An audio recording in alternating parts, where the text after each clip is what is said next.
Do you have do you have questions, or what are we? What I have questions. I'm going to ask you like. Well, fuck, man.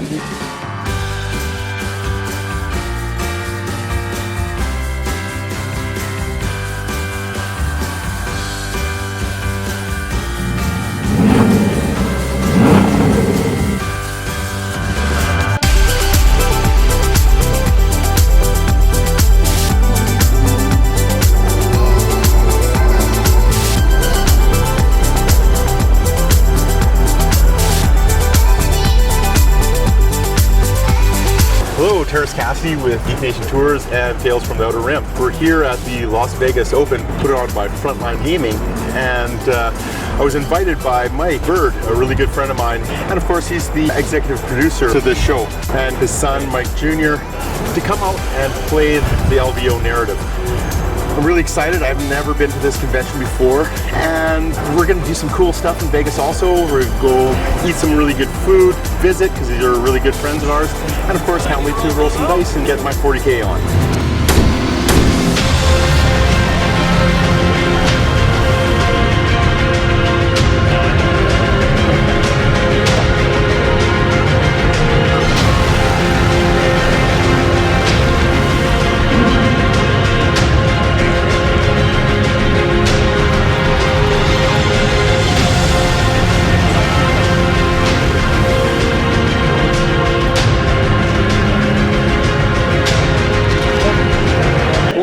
Who wants to just like, them down? Kill dudes.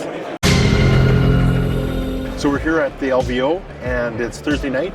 Pre-registration is happening right behind us. They're still setting up. Tomorrow's a big day for the narrative that we're going to be playing with our good friends Mike and his son. I get to play my NIDS. Mike's playing Space Wolves, and Junior's playing Nurgle. I'm really excited about the narrative. It has some cool rules that I wanted to talk about. So each mission have a whole bunch of objectives that you have to go and grab or do. But what's really great about it, they have this mechanic that as you get more and more objectives, your whole faction, that's how they judge whether you win or not. And it's not really about winning the game so much as getting those objectives. So these are the objectives, are murdering other units. Also, I'll be playing with 2 to 3 people per mission. And so each game, you'll see up to 6 people playing one game, which I find also really exciting. It's interesting how they do the points, because we get to talk about it prior, and I could be playing 500 points, and my teammate, if there's only 2 of us, could be playing 1,500 points. And we just alter our lists to see what we can do with the mission. Narrative-wise, of course, this is an extension of what happened last year, so the story continues. We're on an agri world of Vanner 5, and so there's this huge convalescence of factions trying to battle for this planet, and I'm excited to be part of the story. So we have the some planet that I don't remember the name of right now. Okay. And of course we're scouting it, seeing if we can build a tour here at the LVO. And what we're looking for is how pre-registration works, how it flows into the next few days, and how their community knits together. And that's a big one for Geek Nation Tours, is how the community comes together. Lots of cheerful people, a lot of people are coming back, so it's clearly popular. I'm glad to see that. That's a big aspect of what we want. And already people have smiley faces, ready to roll some dice, and pre-registration looks like it's going well, and we'll see how the next couple of days go.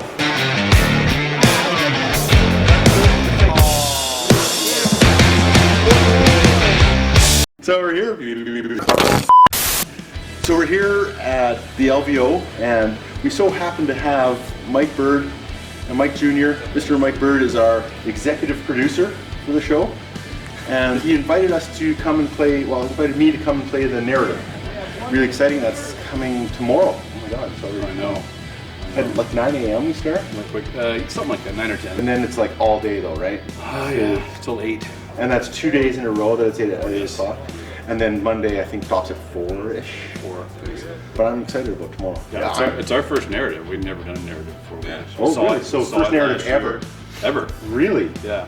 So what kind of gamer are you? You know, just kind of a pickup gamer. I mean, we love to invent stories and love to do, you know, storylines and have a really cool objective or something. So we usually make a story. So you're playing a narrative there?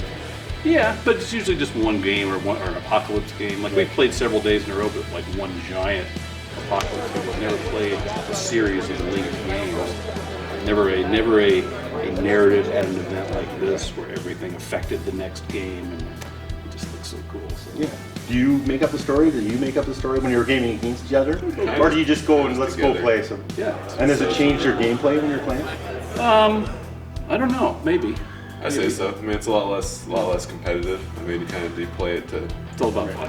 Yeah, shed some blood, have some fun. You were recently told if you know the rules, you're cheating. Yes. That's kind of our philosophy. John Stollard said that to me. That's just a perfect quote. I'm gonna use that shit. I just did. Yeah, Yes. that's right. Damn you! That was my next thing I was gonna say. And he also said his favorite part of the game is setup. So he puts all his miniatures down, and he kind of said, after we put all our miniatures down, I look out and I see everybody with their flags and everything like that, and everybody's ready to go. I don't even have to play the rest of the game. So he's done it. That's his favorite. Did you have a favorite time in a game? I would say that would be my favorite time too. And then the parting shot, what the field looks like at the very end when there's smoke billowing off the table, there's dead bodies everywhere, burning tanks, and then the two warlords and one guy's dead or something. Right. That tells a story, Right. So beginning and end, I think. And you have the two guys matched off. I think that's your favorite, right? It is my favorite. I think I told you that before. Yeah, you said that before. There's always some culmination that we want to get to. That's right. Da-da, whether it's the two dreadnoughts or the two big monsters or the two warlords or whatever. Yeah, I mean and for me that would be a narrative direction to your games anyway. Yeah. Like that you'd love to have that, like you would read in a novel. Of course. Like, two Primarchs fighting, or Always at the end there's a big battle. Yeah, I mean, every story needs its climax. So I mean, always the meeting of the warlords in the middle. Yeah. And it's kind of go back to what I said, like not being as competitive, but going for that big moment and setting up that moment. Right. The whole game's about. We were talking about this earlier, that we get to have this hobby that allows us to be whatever gamer we want to be. Yeah. And that you can be super competitive, you can be a story driven, you can be all about the modeling. How do you see yourself as a gamer? For me, playing with miniatures on a tabletop is an escape. Right. It's a time when I can kind of be somebody else, and I think that's all gamers are like. That's why we game. Right. We don't want to be ourselves. Ourselves are boring. That's right. Stress and kids. No. But you know what I'm saying. Yeah, I do actually. But it's a time for us to be who we've always imagined or aspired to be, or something like that. Right. We can be our wolf lord, or we can be our war boss, or we can be the guy, and we talk like him and we say things, and of course as a wolf player I like to drink a beer. Of course. We can be somebody else for a while, right, and get into that moment and really experience it. So you're like a role player almost. Very much so, yeah. That's how I see myself. It took me a long time to figure that out. Honestly, it did. That's what's intrigued me so much about you talking about Frostgrave. That really combines the role playing Sure does, yeah. and minis and the terrain and everything. I can't wait to play some games with you. It has this sense of nostalgia also that I really like, because that's how I kind of started. Yep. I used to board game when I was a kid. My parents were always super enthusiastic with board games. I actually come from a really strong sports family. Right. You wouldn't think that, but they would buy us board games all the time. Yeah. But the first game that I actually bought for myself was Dungeons & Dragons. For me, I've came full circle that I think that I'm now an RPGer in a lot of ways, and that's why Frostgrave really intrigues me. And yourself? I think for me, it's maybe a little bit more competitive, but it still goes back to that role-playing aspect.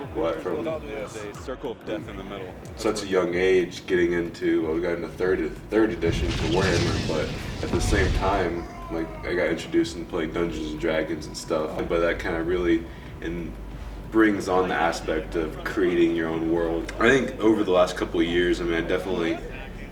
A couple of years ago, I played in the 40K Championships at Adepticon, super competitive. I really enjoy that role-playing aspect and creating the story, but every once in a while I do enjoy playing. You want to get in there. Yeah.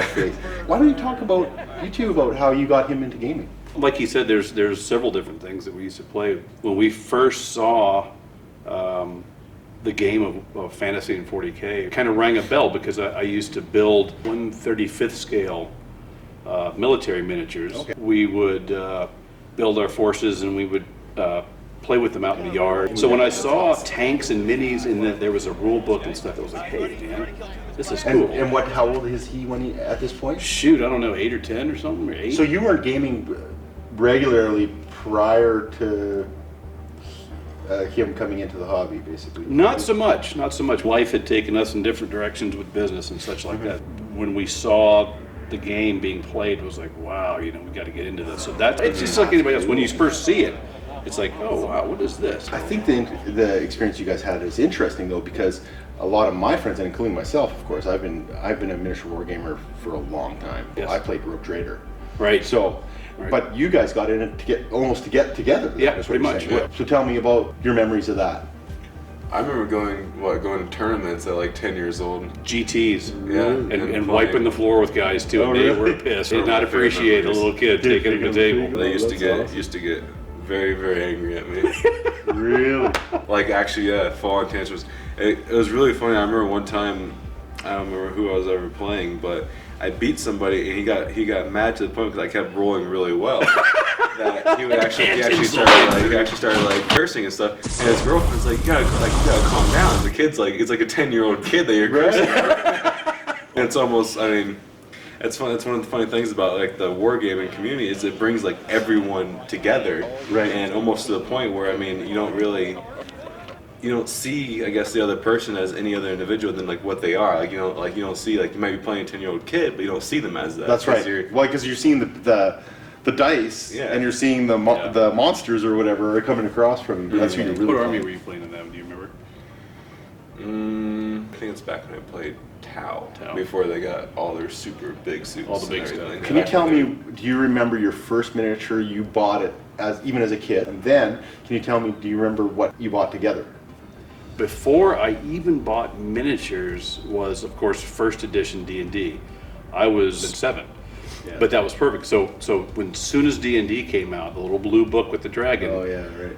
I grabbed that up and we started playing that. So that was my first big step into the other side.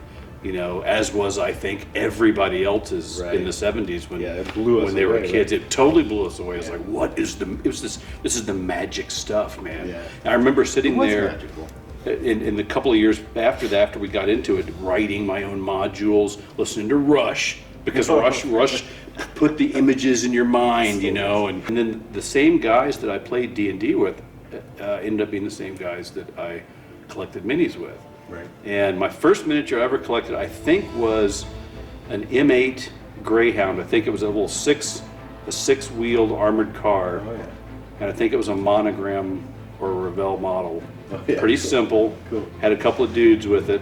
And around about that same time, we loved to watch some of the cool TV shows. Right. Baba Black Sheep, Boynton, and the Right. Corsair Squadron out on Bella La Cava in the island. That was a fucking rad show. Right. And then Rat Patrol, the guys in the desert with the Jeeps, the long range desert group, those guys, fighting Rommel in the desert. That was awesome. So that pushed us into building more minis and kind of reliving some of those little battles. When we were like, 8 and 10, it was kind of like I brought this big moving box with all my models in it. I had a clipboard where I had all my units organized, and we would put them out, and we didn't have any dice or anything. We just played, played, and we played all day. Right. When another year or two went by, then it was like, okay, it wasn't too cool to say, okay, boom, I blew up your tank. Right. Now we need some sort of structure, so we started throwing dice and using a measuring tape. Oh, okay, cool. We just kind of figured that out, and it was dice and a tape measure. I mean, there's no way to do everyone's it. got- I guess you use a broom handle or something like that. I guess, but And what miniatures do you think that you got together? I know the first thing when we actually started wargaming was the 3rd edition starter box, right? Dark Eldar And Ultramarines. and Ultramarines, yes, yeah, they were awesome. So we talked about Frostgrave and 40K. What else are you into? Bolt action.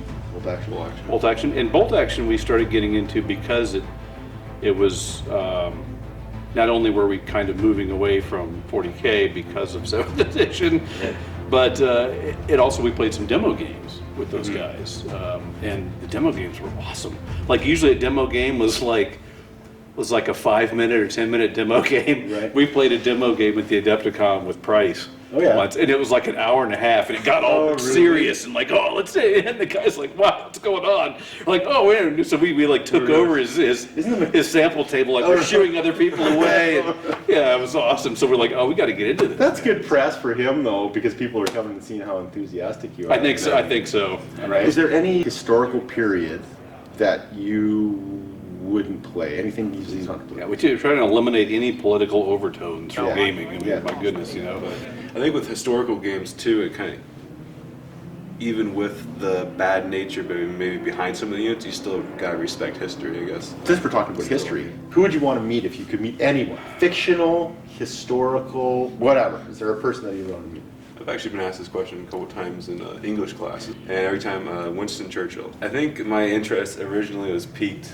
I think I looked him up originally after actually going to Iron Maiden concerts. And, Oh yeah. The Churchill intro speech. yeah. Perfect. And kind of look from there, looking into him, and yeah, kind of looking into everything he did on the political side, and kind of spearheading and saving England, kind of. Cool. Yeah. Well, that's really cool. And yourself? That's a tough act to follow. Winston Churchill. I would say, I mean, if we're going to stay in the same period, I'd say maybe like Patton. Patton, oh yeah, okay. Patton, good old Jumpin' George. I mean, he was rootin' tootin', and he spoke his mind. Right. He did not cover anything up, and he was the anti-politician. He was a warrior, a consummate warrior, so that'd be cool. Yeah. Very big on history and everything Right. too. He would sit and talk to so he would go out and much like one of his counterparts, Rommel, Right. he would just go out to the front lines and sit and talk with his troops, and everybody would just come around and listen to him. It was like Grandfather George, and he would just talk to them about history and about how to be a warrior and what it means to be a warrior, and his guys were just like mesmerized, and that's why he kicked so much ass. I mean, because he inspired so much with his troops, So that would be neat to meet those guys, I think. Before I ask you about the golden age of wargaming, is there anybody that you'd like to thank? Yeah, my grandfather. My grandfather. He was kind of like my hero, I guess you could call. He was a young man that grew up in Wabasso, Florida, when there was, I think, 1,000 people lived in Wabasso in the early 1900s. And his family grew citrus and started the Indian River Fruit Company in Florida. And as a kid, he was a world-class sailor, and he sailed Moth-class sailboats, which are 10 foot long. And he sailed from Key West to New York. Wow. As a kid in a 10-foot sailboat. Oh my God. Yeah, and in my storage unit, you've got to see these. You may have seen them, but you don't know what they are. But I have boxes and boxes of amazing trophies that he won as a kid sailing. And naturally, he ended up going to University of Florida, and he and his 2 fraternity brothers married 3 sorority sisters from the University of Florida. And of course, one of them was my grandmother. World War II breaks out, and he joins the Navy, of course, but as a pilot. So he was a fighter pilot in World War II, and his brother Joe was a B-17 pilot in Europe. So they were both pilots in World War II, and the stories those guys would just put out was incredible. Yeah. So after a couple of tours of combat duty, they gave him a choice of whatever he wanted to do, and so he taught flying for a while. He was an instructor. Then that was kind of boring, so he wanted to still contribute more to the war effort. So a place opened up in Newfoundland at a secret air base up there, and he was a test pilot, which was the most dangerous flying job you could possibly get, which my grandmother had strictly forbidden him to do anymore. But she didn't know where he was because it was top secret. Right. So he did that for a while, and then he started ferrying planes just for fun. He would fly planes from the factories in the Northeast and New Jersey areas, and so they had to ship them to the Pacific. They had to get them there somehow. Well, they fly them, Really? Wow. And the rules on ferrying planes were, as long as you got the plane from point A to point B in a basically straight line, you can go wherever you want. And he ended up landing in Jackson, Wyoming, in the little airstrip there. in the early 1940s, and he loved it so much that he ended up moving there. Wow. After the war. So yeah, a lot of cool stories and stuff there. Got a lot of cool pictures and all that kind of stuff. And then he only had one child, my mother, so he didn't have a son. So I was kind of like his son. So he shared everything.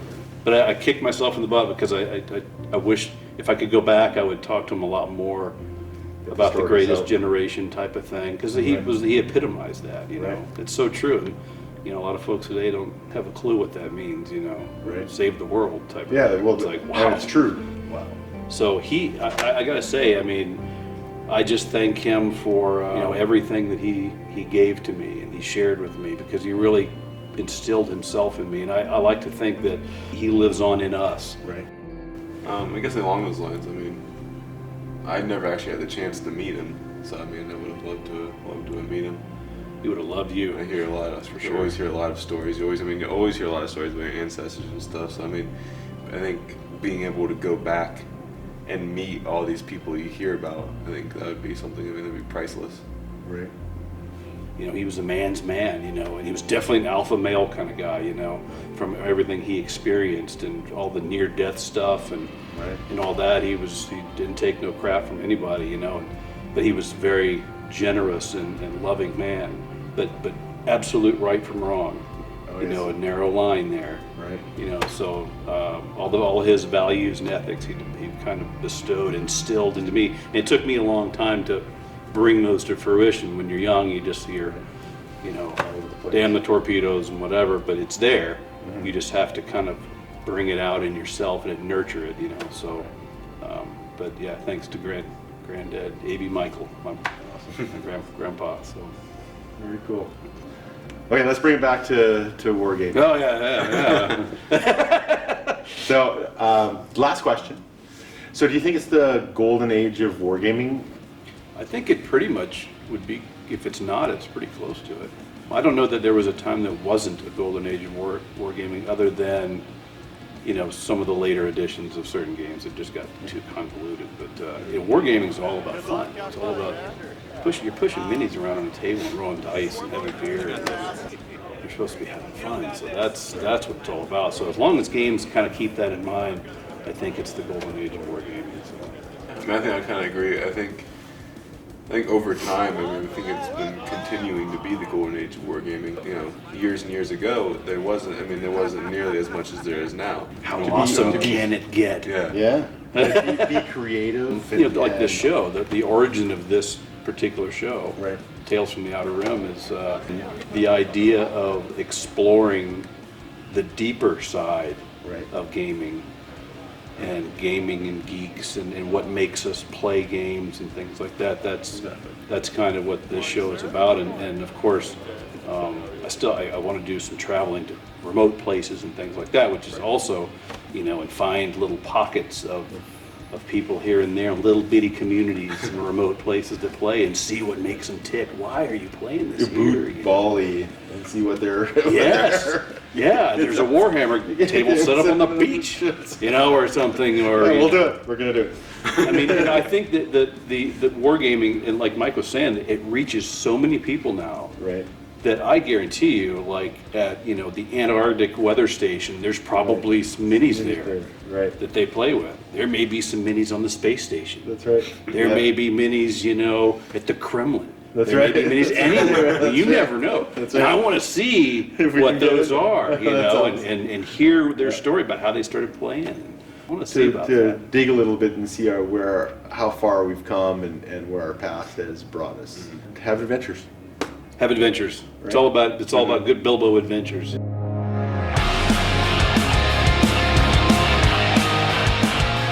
So we wanted to do a few of the kind of cool stuff that you can do here that is off the beaten track. We're going to go out dune buggeting in the desert. So we're going to take a bus out into the desert with a company called Sun Buggy Fun Rentals. We're going to hop on a dune buggy and go and do their Baja. I'm a little bit nervous about that because it's kind of out of my comfort zone. Explain it to me one more time. But I figure just live. Fill up your life and have as many experiences as possible. I'm all strapped in. And sometimes I do that. As a matter of fact, if I'm scared, I try to push myself through it and have the experience anyway. should be a lot of fun. Go fast, nerd.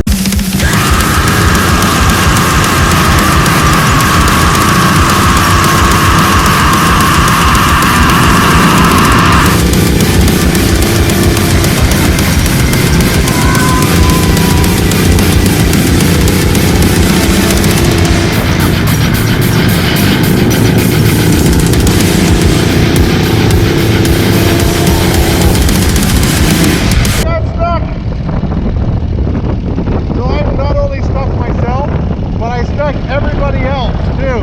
So that's not a good thing. It really was an amazingly fun adventure. Racing around the dunes, I couldn't help but think of Mad Max. It really had the feeling of a nice afternoon in the apocalypse. The fighter jets from the nearby Air Force Base flying overhead really added to the vibe. It was like they were on attack runs over and over and over again. It was a blast. Hope you didn't do that walking against the wind shit. So it's Sunday, last day of the LVO, and it's all wrapped up. Had a great time with Mike. Any boogers? Rolled some dice, went to some really great restaurants, did some dune bugging, and just enjoyed each other's company. Again, stabbing and everything. There's also community things to do at the LVO, by the way. The pub crawl and the other stuff, they do try to get everybody together. Also, there's lots of seminars, there's lots of painting contests. Labeled as best hobbyist, which is actually best paint job. Mike Bird's Space Wolf Land Raider. Okay, next up. There's, of course, the huge 40K championship for the ITC, and there's lots to do.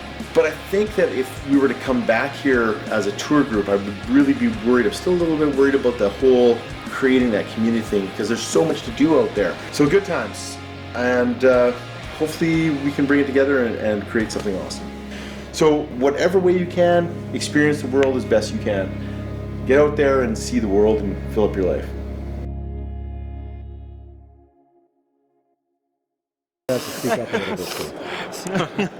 Get it all out.